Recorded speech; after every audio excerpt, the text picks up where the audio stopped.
Welcome to a pivotal moment in the world of broadcast as we proudly present the Men's Mental Health Show featuring the renowned Larry Mabry in collaboration with the Maassen Group. This essential exploration of men's mental health wouldn't be possible without the invaluable support of Rainier Avenue Radio World.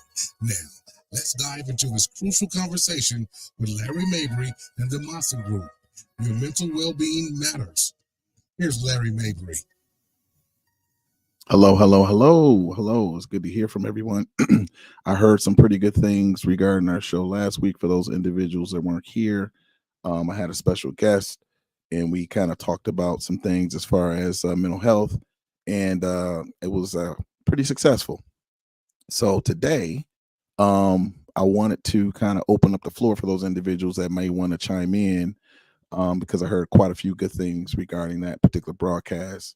For those individuals who weren't here, last week, brought a friend of mine, excuse me, and he spoke a little bit about his transformation and some of the things that he did to actually increase James. And also wanted to open up the floor for those individuals that wanted to chime in. Today, I was thinking, wow, what can we really cover? And I've had some clients, as I spoke to today, they were talking about inner child. So I wanted to talk a little bit more about that. What is the inner child?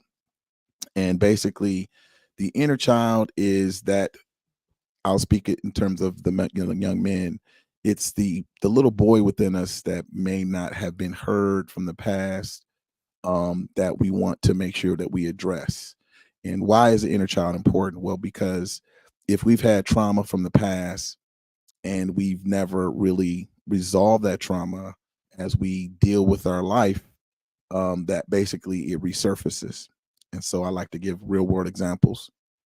So let's say that, when you were younger, you heard a lot of yelling, right? So if you're hearing a lot of yelling, then maybe when you're in certain environments, maybe you're very sensitive to noise because of that trauma.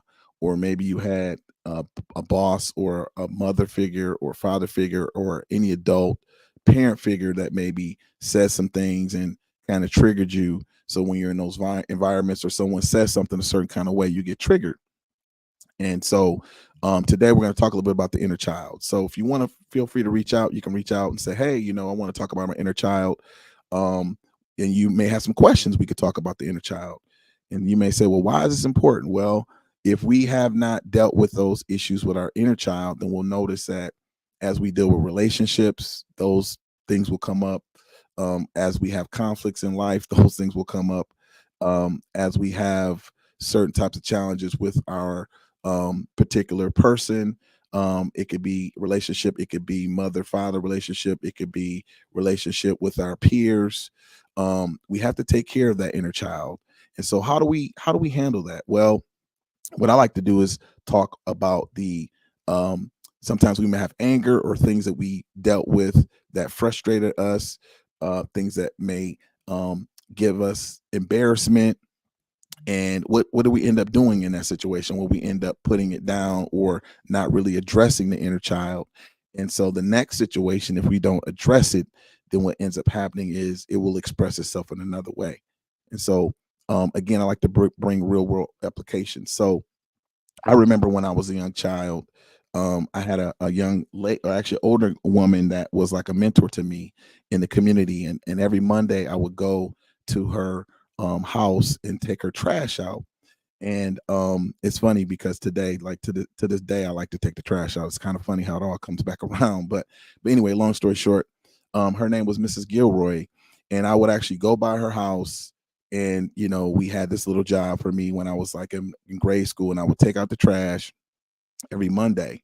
And because I did this so well, she basically said, hey, I want to reward you. And she ended up giving me a motorcycle. She had a grandson who was no longer in the area. He moved out. And she gave me this motorcycle. And I mean, I'm in grade school or middle school or elementary school, so I didn't know anything about it. So I ended up taking the motorcycle home. But I had a friend of mine who was very manipulative. And I was, being a kid, I was running my mouth. I was so excited. Hey, I got this motorcycle. And I'll actually just sit on the motorcycle and just kind of ride it. I didn't know how to start it, anything like that. and I would go to the basement and just kind of play on it. So one day I invited my friend over, and he kind of came over and he said, "Hey, let me take the motorcycle." So he actually ended up taking the motorcycle, and they basically took the motorcycle, and I never saw it again. And it was so funny because during that time, I didn't even know what happened, right? And so basically, at I want to say like later on in high school, because this happened in grade school, I was like feeling distraught, like I was like screaming out, feeling some kind of way, and I realized that basically my boundaries were crossed. And so, how do you handle that situation, right? Where you're a little kid, someone comes in your house, they basically kind of just manipulate you out of the situation. You don't know, you're just having fun. How do you handle that? And so as I grew up, I realized that, hey, I needed to let people know my boundaries, because sometimes people can kind of take advantage of those boundaries. And so I had to learn how to heal that inner child. So therefore I can kind of stand up to those particular boundaries. Right. So have you had a situation where maybe someone had maybe crossed the line with your boundaries, and how do you handle those situations? Well, in that situation, I pretty much lost on that. But moving forward, I had other situations where I had to kind of say, hey, this is the boundary. And through that, unfortunately, I believe that certain situations I got more aggressive, which probably isn't the best way to handle that situation. I've learned since then to make sure that I communicate to people my boundaries in a way where I'm honoring them, but at the same time honoring myself. As I heal that aspect of myself, I realize that it's important to communicate boundaries. And you may have a different situation, right? As I talk to certain clients, I know that certain clients talk about making sure they felt listened to, right? So if you notice that people cut you off, right, as you're trying to express some things, you may feel like your inner child is kind of not being honored, right? So think of some ways that maybe you felt like your inner child was not being heard, right? And if you want to comment, feel free to comment.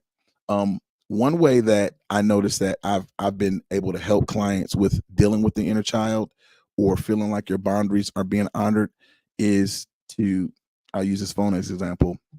Let's say you're having a conversation with someone, and they're not really kind of honoring your boundary. What you could do is just say, okay, you know what? Let's make it fair. Where basically you set the timer on the phone. Let's say, just hypothetically, we'll say 5 minutes, right? You say, okay, great. I'm going to speak for 5 minutes, and then you can speak for 5 minutes, right? And in that time when you're speaking, you ask that individual, I just need you to listen. So they can't butt in, they can't talk during your 5 minutes, but vice versa. When they have their 5 minutes, the same thing. You can't butt in or talk.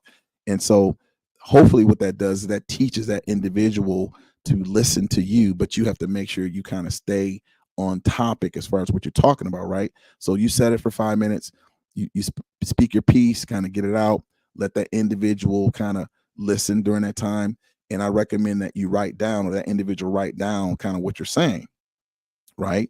After the 5 minutes, then you say, okay, my timer went off. Okay, that individual, you can say, hey, I may need a few more minutes if you still need to get it off, or allow that individual to kind of communicate what you said. So they may say something after the 5 minutes. They may say something like, okay, so I understood you said this. You say, yes. Okay, so I understood that, you noticed that when I did this, I need this. Right. So what happens is it kind of forces them to kind of listen to the situation, to make sure they take notes, right? And then you switch it. So after the timer goes off, then basically you allow them to kind of speak their piece, right? And I would actually encourage you guys to use what I like to call I feel statements. So basically, I felt this way when you did this, or I'm noticing this when you do this. Make sure you communicate your feelings, like basically kind of what you're feeling about that particular situation, because a lot of times people may want to downgrade your feelings, but really at the end of the day, there's something inside that no one can really refute. It's your personal feeling. And so if you say, hey, I felt this, you have the right to express that, right? If someone disagrees or not, if someone disagrees with your feeling, that really does not bear any type of consequence in that situation. However, they do owe you the right to at least listen to what you say. So if you set the timer, allow yourself to express yourself, and then let the other person to kind of flip it. That kind of creates a fair situation, right? And then after you're done, basically be able to kind of communicate or summarize what the individual said. And then how can you kind of meet in the middle? Because a lot of times, when you say something, people are listening, but they're not really listening to hear you. They're kind of listening to kind of get their point across. Have you noticed that sometimes? And when someone's doing that, they're not really hearing you. It's more about hearing themselves and the thought that they want to interject with you, right? And then you don't feel like you're being heard, right? And so in those situations, I think putting up the boundary and say, okay, I'll talk for this amount of time, you talk for that amount of time, and let's see if we can meet in the middle. That's a good strategy to kind of help you with your inner child. Um, Another strategy too, because I've had people ask me about inner child, like what are some things we could do with that? Let's say that boundaries are being crossed as far as siblings. Okay. Um, I'll give a scenario. So let's say that you have a sibling who, let's say that they basically have access to a parent and you don't have access to that parent. Um, One thing that I would recommend in that situation is to see if there's another way around, possibly, right? Or see if you guys can meet in the middle in the situation, right? That's one avenue. Sometimes you might need to take a step back as well, because at the end of the day, your mental is more important than anything else. So in that situation, you might need to take a step back and kind of come back at it a little bit later, right? When people kind of heat, or the heat, or if people are emotional, that they're calm. Um, and sometimes you might have to have a mediator in that situation, because you are too emotionally connected to that situation, and that other individual may be a little bit too much emotionally connected. So you might need a neutral party to kind of mitigate through that, to kind of help you and your sibling work through that situation, especially if there's like a death in the family or some traumatic event. Sometimes it's too close to home, so both parties, because they're emotionally connected to that situation, they won't really be thinking clearly. So it's kind of good to have like a third party to kind of mitigate through that if you can, or maybe step back and kind of come back at a later date. Sometimes those are good strategies to help people kind of work through that. Okay. Um, Also too, so what are some things that trigger the inner child, right? And what's a trigger? So basically a trigger is, those things that kind of upset you, or excite you, or ignite you, or maybe get you frustrated, or maybe you may get flustered. um I know, I remember I had a situation with a scenario with a friend of mine who worked at a mail carrier place, right? Post office. And there's a lot of stress that they were dealing with. And they wanted to know how to handle the situation. And what I recommended was them to write down, because they were basically very combative. Those individuals were very combative. And what happens is, when we're in combat mode, we call that fight or flight mode. So, back in the day when we were hunter and gatherers, we would be in that mode to protect ourselves. But when we're having neutral conversations, we don't necessarily need to protect ourselves with our life. But depending on the communities you're in, sometimes people go back to the fight or flight mode. So what I recommend is for people to kind of write things down, right? And what that does is that kind of slows the brain down so that you can cognitively process what you're trying to say. And it's okay if you need to edit things, you need to recapitulate things, you need to kind of make sure you get things, clear. And sometimes you may need to run it by somebody that has another point of view, so that you can address some things in a calm way, right? That's one way. In this situation, this individual wrote a letter to their boss. The boss read the letter, but because it was written in such a way where it wasn't offensive, they were able to kind of work through that situation. They ended up having a mediator kind of mediate that situation, and everything worked out well. So in a work environment, if there's a lot of stress, it could be a big challenge to just have a conversation with people, right? Because you have certain time limits, you have certain types of demands on you. You might have family demands and things of that nature. And so I recommend, people kind of back off first to kind of get themselves in what I like to call a neutral space. If you're kind of amped up it's going to be a challenge for you to kind of be at a place where you're open to try to work up with solutions, right? And like I said earlier, if you're in that fight or flight mode, you're not really going to have what I like to call the bandwidth to be thinking in a clear way. You're going to be in what we call a reactionary mode, not a what I like to call problem solving mode, right? Or responding mode. So I'll give you a scenario. So let's say, you're sitting next to someone and they spill something on you. And if it's hot, obviously the natural response to be, to be able to jump up, kind of get excited. But if it's really not hot and nothing's really spoiled, then you can just say, okay, okay, it spilled on me. Okay, obviously clean it up. But then how do you respond in that situation, right? At the end of the day, okay, it's just water or whatever it is. You can always clean up whatever you need to clean up. Now, this isn't something that happens immediately. And we're not saying that you want people to just go out here and pour stuff on you.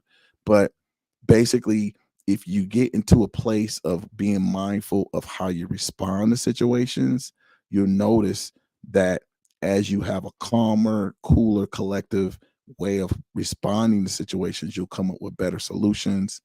And you'll also notice that as you do this more and more times, you notice that the individual that you are like going back and forth with, they'll typically kind of be in a place where they'll be a little bit calmer too, right?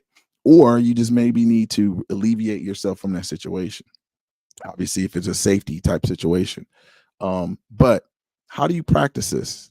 Well, the best way to practice it is, well, the first thing is I like to recommend is being mindful of your thoughts, right? For those individuals that know me, that listen on the last couple shows, we talked about cognitive distortions, right? So if you have certain thought patterns that are basically not productive for you to be successful, and you constantly have these thought patterns, well, unfortunately, then it's going to be a little bit more challenging. But if you refrain or you practice calling yourself out on those thought patterns. So, for example, let's say that you call somebody, they don't answer the phone, you get mad and you say they should answer it now. Rather, think to yourself, step back and say, wait a minute, maybe they're tending to something else, right? Maybe they have something else of importance, right? Or maybe you do something else and then come back to it and call them. You notice as you do that more and more, you realize that, you know what, I really kind of blew things out of proportion, right? That doesn't mean that what you need isn't important, but sometimes we have to ask ourselves, okay, is this a life or death situation, right? So if you need a cookie right now, is that a life or death situation, right? Well, maybe it is if you didn't eat, but I mean, is a cookie really going to save your life? I mean, if you're diabetic, possibly, right? But overall, 9 times out of 10, you needing this cookie right now is not going to save your life in that situation, right? Unless it's just a life or death situation. But at that point, you probably need protein or something else. Okay. So anyway, I just want to kind of present that to you guys. I noticed for myself as I practice those types of things, I noticed that I was calmer, right? The cool thing about Washington too is there's so many beautiful places that you can kind of get caught up with nature that I think really, really, really entrains you. A lot of times I'll recommend to my clients that they go for walks. And you may say, go for a walk. Well, the cool thing about nature is no matter what's going on around you in the world, nature is always authentic. Think about that for a second. Nature's always authentic, right? It's not going to fake you out. It's not going to hold any punches. It's just going to be what it is. A bird is just going to walk and just do what it does. The wind is just going to blow. And what I like about walking is, when you're spending time with nature, it helps you kind of what I like to call reset, kind of reset your mind, reset your biosystem, and kind of get you back focused. And sometimes just going for a walk, right? Breathing fresh air, getting out of a cubicle kind of puts you in a space where you're just a little bit more at ease, right? And these are things that you could do every day that's real simple, that kind of puts you back in a place of just calm and just serenity. Okay. And as you practice doing this for yourself without any type of enhancers, you notice that your body will naturally put itself into a calm state of serenity. But you have to practice this for yourself. Okay. So let's say that, you're driving here in Washington traffic, which is common, You notice it's bumper to bumper. Well, what do you do in that situation? Well, one thing that I would do is if you could find like some calm music that helps. Um, think about something positive that happened in a day. Maybe the fact that you woke up, right? Maybe the fact that you actually have a job that you're driving to. Some people are unemployed, right? There's always two ways to look at a situation, right? Think about things that maybe you take for granted, and it might be a good opportunity for you to just say, you know what? I am thankful that I actually have a vehicle to drive in, or I am thankful that I actually have a job to go to, or you know what? I'm thankful that I woke up this morning.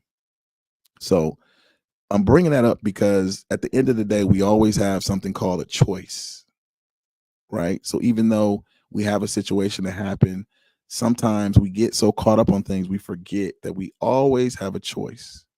So even though someone may do something, we can choose something else. And as you practice making different choices, you can kind of have fun with life, right? You can see different aspects of life that maybe you did not or you weren't privy to because you always went to being mad, right? Um, and I want you to practice playing with this. So I had a situation where I remember one of my mentors said, "Hey, we want you to practice thinking of things differently." And so I remember one time I had a young man that I was working with at the time, and he brought something to me because he was so excited. He was a young child, and he brought something to me, and he was like, "Hey, this is so cool. I want to show you this." And I really couldn't describe the picture because it was just I didn't know what it was, and so I came up with this phrase. I said, "Wow, that's so interesting." Think about that word, interesting. Well, one, because he was a young man full of joy, I didn't want to like bust his bubble because I didn't really know what it was. But I said, interesting. And he was like, yeah. And think about how that neutralizes the situation. I didn't say anything negative, but I was being honest because I didn't really know what it was. And sometimes you can come up with neutral type of phrases to kind of put you in a state where you're not angry. You may not agree, but it puts you in a neutrality, which I think is important. And part of being neutral is it allows you a jump off point to jump off into that doesn't put you in a place of being pissed or what I like to call pisstivity, a new term I invented.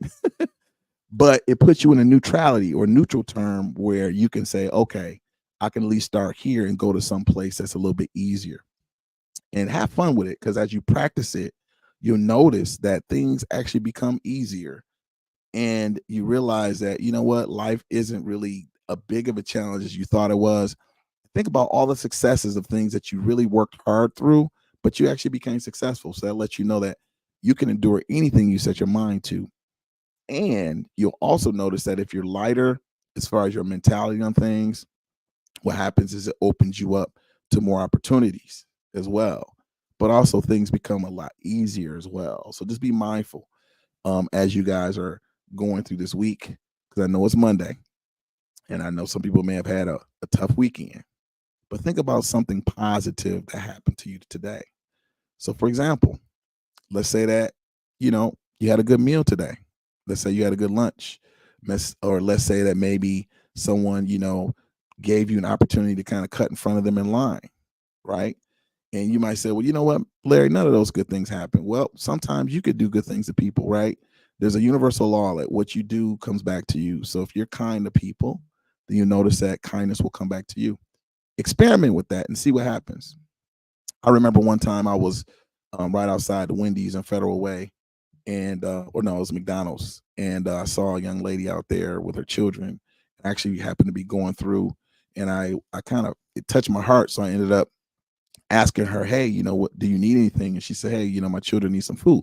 So I went back around, I got her some food and just kind of, felt good that I was able to do that. And I want to say about a couple weeks later, I was at an event and there's some extra food. And guess what? Extra food came to me. So I was able to feed my family. And I remember thinking about that moment that, I gave and it came back.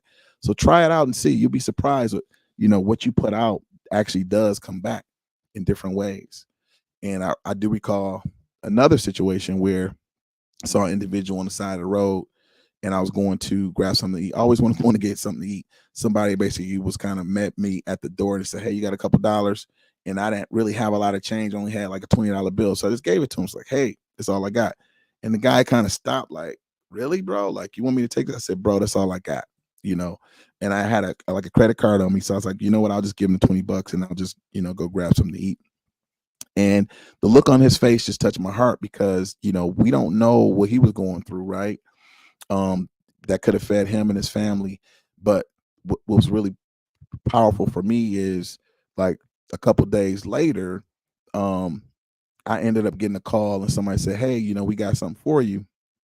And they ended up sending me a check just for like triple the amount that I gave. And again, it was from my heart. So it's when you do this, you want to do it from a place of just neutrality or giving. You're not doing it to get anything. You're just doing it because it's something that you do to yourself. But in order for you to get there, is you have to practice cultivating your inner child, right? So what are you doing to take care of your inner child, right? So think about that as you guys go throughout your day. So anyway, as we get to a close within our session, think about what are some things that we could talk about next week. I'd like for you guys to kind of chime in and let us know. Feel free to reach out, and we'll do what we can to kind of support you guys. Next time, or excuse me, the next person coming up will be Better Together and Living Powerfully with Dr. Tracy Harrell from 6 to 7. Several weeks ago, she and I had a lot of fun with a show. So I want you guys to make sure you chime in with her. And also, too, think about what I said today. Make sure you guys are doing something positive for your inner child. Say I'm sorry to your inner child. Give yourself a hug. Be mindful of what you're doing every day to make sure you're supporting yourself. Make sure you stick up for yourself. Make sure you're feeding yourself properly. So just be mindful as you guys go throughout your day. And I'll see you guys next week. You guys have a lot of fun. Deuces.